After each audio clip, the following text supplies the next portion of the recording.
ఛానల్లోకి స్వాగతం. ఈరోజు మన ఛానల్‌లో తులా రాశి వారి గురించి తెలుసుకుందాం.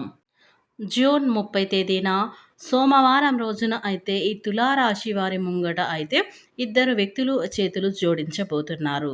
కాబట్టి ఆ వ్యక్తులు ఎవరు? అలాగే వీరి శుభ, అశుభ ఫలితాలు ఏ విధంగా ఉండబోతాయో పూర్తి అంశాలని మన ఛానల్‌లో క్లియర్‌గా తెలుసుకుందాం.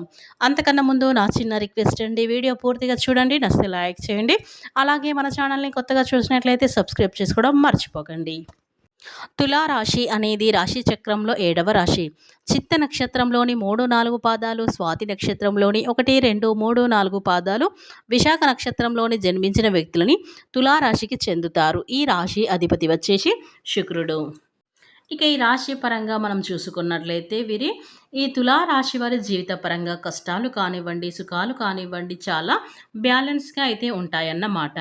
అంటే కష్టాలు వచ్చాక ఎక్కువగా వస్తాయని చెప్పలేం, అలాగే సుఖాలు వచ్చాక వస్తాయని చెప్పలేం. కష్టాలు సుఖాలు రెండు కూడా బ్యాలెన్స్గా ఉంటాయి. అలాగే వీరి మనస్తత్వం కూడా బ్యాలెన్స్గా ఉంటుందన్నమాట.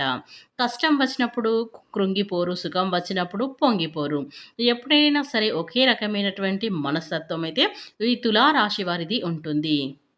ఇక ఈ రాశి వారిది ఆలోచనలు మార్పులు, చేర్పులు అనేవి జరుగుతూ ఉంటాయి. ఏదైనా ఒక విషయం గురించి నిర్ణయం తీసుకొని మళ్ళీ ఆ నిర్ణయం కరెక్టా కాదా? మళ్ళీ ఆ నిర్ణయం వెనుక తీసుకుందాం లేదా కంటిన్యూ చేద్దాం అని చెప్పి ఆలోచన అయితే జరుగుతుంది ఈ యొక్క రాశి వారిది.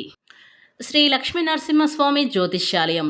భార్యాభర్తల సమస్యలు, ప్రేమ సమస్యలు, కుటుంబ సమస్యలు, వ్యాపారంలో నష్టం రావటం, మనశ్శాంతి లేకపోవడం, అనుకున్న పనులు కాకపోవడం, కోర్టు సమస్యలు, నరదృష్టి, సంతాన సమస్యలు, పెండ్లి కుదరకపోవడం, ఆరోగ్య సమస్యలు, వాస్తు ఇంటి సమస్యలు, విదేశీ ప్రయాణం, ధనం నిలకడ లేకపోవడం, మీకు ఎటువంటి పర్సనల్ సమస్యలు ఉన్నా జ్యోతిష్యం చెప్పబడును.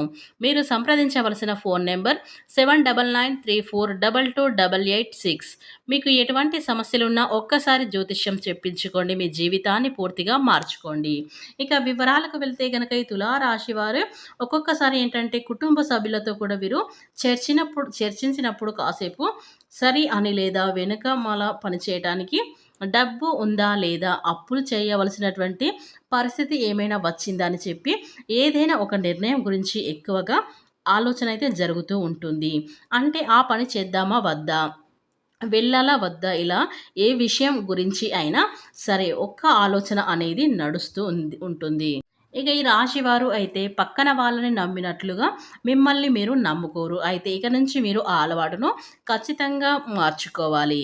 ఇక వీరు తులారాశి వారి వ్యక్తులు దైవ ఆరాధన చేయటం అయితే మిమ్మల్ని మీరు నమ్ముకోవడం, ఇక ఎప్పుడైతే మిమ్మల్ని మీరు నమ్ముకోవడం ప్రారంభిస్తారో మీరు అనుకున్న వాటిల్లో విజయాలైతే తప్పకుండా సాధించి తీరుతారు. కాబట్టి ఈ యొక్క తులారాశి వారు ఖచ్చితంగా మీరు అనుకున్న వాటిల్లో విజయాన్నైతే పొందగలుగుతారు. ఇక ఈ రాశి వారు దైవ ఆరాధనతో పాటుగా మిమ్మల్ని మీరు నమ్ముకోవడం మొదలుపెట్టండి. ఇక ఈ తులారాశిలో జన్మించినటువంటి ఇంకొక తప్పు ఏంటంటే ఎప్పుడు కూడా డౌట్‌లో ఉండిపోవడం, అలాగే మీలో మీరు సందేహపడిపోయి ఉండిపోవడం. అంటే మీరు దైవారాధన చేసిన తర్వాత కూడా అమ్మో! ఇది జరుగుతుందో లేదో అని సందేహాన్ని వ్యక్తం చేస్తూ ఆ సందేహాన్ని మనసులో పెట్టుకొని పనులైతే చేస్తూ ఉంటారు. కాబట్టి మీరు ఎన్నో రకాల ఇబ్బందులను, సమస్యలు అనేవి ఎదుర్కోవాల్సి అయితే వస్తుంది. కాబట్టి ఇక నుండి మీరు నమ్ముకోవడంతో దైవాన్ని కూడా నమ్మటం మొదలు పెట్టండి. ఇక మిమ్మల్ని మీరు నమ్ముకోవడం కూడా ఇంకా ఎక్కువైతే మొదలుపెట్టడం చాలా మంచిది. ఇక ఈ తులారాశిలో జన్మించినటువంటి మీకు సంబంధించిన విషయాలు మీ పేరెంట్స్ దగ్గర మాత్రమే చెప్పుకోండి. వేరే దగ్గర అస్సలు చెప్పకండి. ఎందుకంటే చాలామంది మన విషయాలను పక్క వారికి షేర్ చేస్తూ ఉంటారు. కాబట్టి మన యొక్క మంచి కానీ, చెడు కానీ విషయాలను ఇంకొకరికి షేర్ చేయటం వల్ల మనల్ని చులకన చూస్తూ ఉంటారు. కాబట్టి ఎప్పుడైనా గుర్తుంచుకోండి, తులారాశి వారి వ్యక్తులకి మాట అనేది అస్సలు ఆపుకోలేరు. ఉన్న విషయాన్ని చెప్పడం అనేది జరుగుతుంది. కాబట్టి మీరు మంచైనా చెడైనా మీకు డబ్బుకు సంబంధించిన ఏదైనా సరే కానీ ఇతరులకు చెప్పేటప్పుడు ఆలోచించి చెప్పండి. వారు మీ శత్రువులా మిత్రులా అనేది పూర్తి అవగాహన ఉన్న తర్వాతనే మీ యొక్క విషయాలు పర్సనల్ కానీ ఇంకా ఏవైనా విషయాలు కానీ మీరు చెప్పడం అయితే జరగాలి. అందరికీ కూడా చెప్పడం అంత మంచిది కాదని మీరైతే గుర్తుపెట్టుకోండి.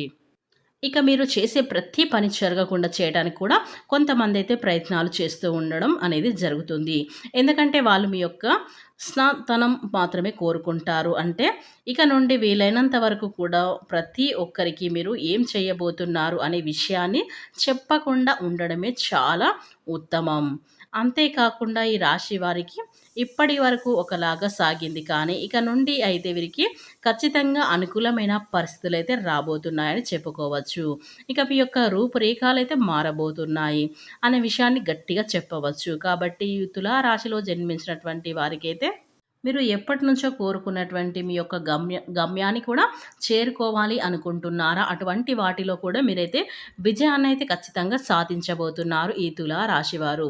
నూతన ప్రారంభాలు, వస్తువులు కూడా కొనుగోలు చేయటం జరుగుతుంది. ఇక మీ యొక్క సంకల్పం ఇప్పటి వరకు కూడా మీరు ఎదురు చూశారు కాబట్టి అవన్నీ కూడా మీకు ఈ రోజున అయితే నెరవేరబోతున్నాయి. ఈ యొక్క తులా రాశివారు ఎవరైతే ఉన్నారో మీరు నూతన ప్రారంభాలు మొదలుపెట్టిన తర్వాత ప్రతి ఒక్కరు కూడా మీ పైన కుళ్ళు కుతంత్రాలు ఇంకా చెరలేగిపోవటానికి వారు ప్రయత్నిస్తూనే ఉంటారు. అలాగే మిమ్మల్ని ఇంకా ముందు చేయటానికి ఇక చాలా ఎక్కువగా ప్రయత్నాలు చేయటం అయితే జరుగుతూ ఉంటుంది. కానీ మీరు మాత్రం ఏమాత్రం పక్కన వాళ్ళ మాటలకు బెదిరిపోకుండా, చెదిరిపోకుండా మీ పనులు మీరు చేసుకొని వెళ్ళటం చాలా ఉత్తమం అని చెప్పుకోవచ్చు. ఇక మీరు ఎప్పుడైతే మీ పనులని ఎవరికీ చెప్పకుండా మీ పైన మీరు పెట్టుకోవడం, అలాగే దైవాన్ని ఆరాధిస్తూ దైవం పైన నమ్మకం పెట్టుకొని మీరు ముందుకు వెళ్తారో అప్పుడే మీరు ఖచ్చితంగా మీరు అనుకున్న ప్రయత్నాలు ఖచ్చితంగా సాధించగలుగుతారు. ఇక ఈ తులా రాశిలో జన్మించినటువంటి వారికి ఈ సమయంలో ఏ దిక్కు నుంచి అయినా ఖచ్చితంగా మీకు మంచి శుభవార్తలు వినే అవకాశాలైతే ఎక్కువగా 100% అయితే కనిపిస్తున్నాయి. కాకపోతే దీనికి మీరు ఇక ఈ రాశివారు కొంచెం పేదవారికి దాన ధర్మాలు చేయటం వల్ల మీ యొక్క సమస్యలు అనేవి కొంతవరకు తీరిపోతాయి. అలాగే మూగజీవులకి ఖచ్చితంగా ఏదో ఒక ఆహారం పెట్టండి. ఇక ఈ రాశి వారికి జూన్ 30 తేదీన అలాగే సోమవారం రోజున అయితే మీ దగ్గరికి ఇద్దరు వ్యక్తులు మీ దగ్గరికి వచ్చి ప్రత్యేకంగా చేతులు అయితే జోడించబోతున్నారు. ఇక మీకు తిరుగుండదు. ఇప్పటి వరకు ఎవరైతే మిమ్మల్ని అవహేళన చేశారో, ఎవరైతే నీ పక్కన ఉండి కోరుకున్నారో, అలాగే ఎప్పుడు చూసినా మిమ్మల్ని ఇన్సల్ట్ ఎవరైతే చేశారో ఇప్పుడు స్వయంగా వాళ్ళే మీ దగ్గరికి వచ్చి మీ ముందు కూర్చొని చేతులు జోడించబోతున్నారు. కానీ ఇక్కడ మీరు చాలా జాగ్రత్త పడాల్సి వచ్చి ఉంది. ఆ ఇద్దరు మనుషుల నుంచి మీరు చాలా దూరంగా వెళ్ళాలి. అంటే వాళ్ళని మీ జీవితంలో నుంచి బయటకు పెట్టేయాలి. మిమ్మల్ని వాళ్ళు ఎంతో క్షమాపణలు అడిగినా, ఎంత చేతులు జోడించి కూడా మీ యొక్క జీవితంలోకి వాళ్ళను అస్సలు రానివ్వకండి. అలాగే వాళ్ళకి ఎటువంటి హెల్ప్ అనేది కూడా చేయకూడదు. అయితే ఇద్దరు వ్యక్తులు ఎవరో, అలాగే మీరు వాళ్ళతో ఎటువంటి జాగ్రత్తలు తీసుకోవాలి, అలాగే ఎవరైతే మిమ్మల్ని ఎక్కువగా నమ్మించి మోసం చేశారో వారినైతే ఈ విధంగా మీరు గుర్తుపట్టాలి. అలాగే ఇక ఈ రాశి వారిని ఇప్పటిదాకా ఎవరైతే హేళన చేశారో మీతో అస్సలయ్యే పని కాదు. ఇంకా మీరు వేస్ట్, మీరు దేనికి పనికిరారు, మీరు ఏది చేసినా కూడా అది రాంగ్ అవుతుంది. అదేవిధంగా ఇప్పటిదాకా ఎవరైతే మీ గురించి ఊరంతా చెడుగా ప్రచారం చేశారో, అలాగే మీ టాపిక్ తీసుకొని ప్రతి ఒక్కరి చోట మీరు దేనికి పనికిరారు ఇవన్నీ కూడా మీ గురించి చెడుగా చెప్పిన వాళ్ళందరూ కూడా ఇప్పుడైతే ఈ రోజున మీ ముందు చేతులు కట్టుకొని మీకు మీ యొక్క గ్రేట్ అని చెప్పి మీ గురించి చాలా తప్పుగా మాట్లాడము, మిమ్మల్ని చాలా తక్కువ అంచనా వేశామా అని ఏది అలా అన్నాము అనేసి వాళ్ళైతే క్షమాపణ అడగటానికైతే వస్తూ ఉంటారు. కాబట్టి మీరు ఇక్కడి నుంచి వాళ్ళకి చెప్తారు. అలాగే మీరు వారి నోరు మూయించే సమాధానం ఇచ్చే సమయం అయితే ఆసన్నమైంది. ఇక నుంచి తులారాశి వారి యొక్క జాతకం అయితే పూర్తిగా మారబోతుంది. ఇక వీరికి మంచి శుభవార్తలు కూడా వస్తాయి. ఇక వారికి మీరు మంచి గుణపాఠాన్ని నేర్పించి పంపండి. ఇక మీ జీవితంలోకి ఎప్పుడు కూడా వారికి సలహాలు కానీ, సూచనలు కానీ అస్సలు ఇవ్వకూడదు. ఎందుకంటే వారిని మిమ్మల్ని ఎప్పుడు కూడా శత్రువులుగానే భావించారు కాబట్టి ఆ శత్రువులను మిమ్మల్ని ఇప్పుడు మిత్రులుగా మార్చుకోవడానికి అయితే ప్రయత్నం అయితే చేస్తూ ఉంటారు. కాబట్టి అటువంటి ప్రయత్నాలకు మీరు ఎలాంటి లొంగకుండా మీరు ఎలా ఉండాలో అలా ఉండడం చాలా ఉత్తమం.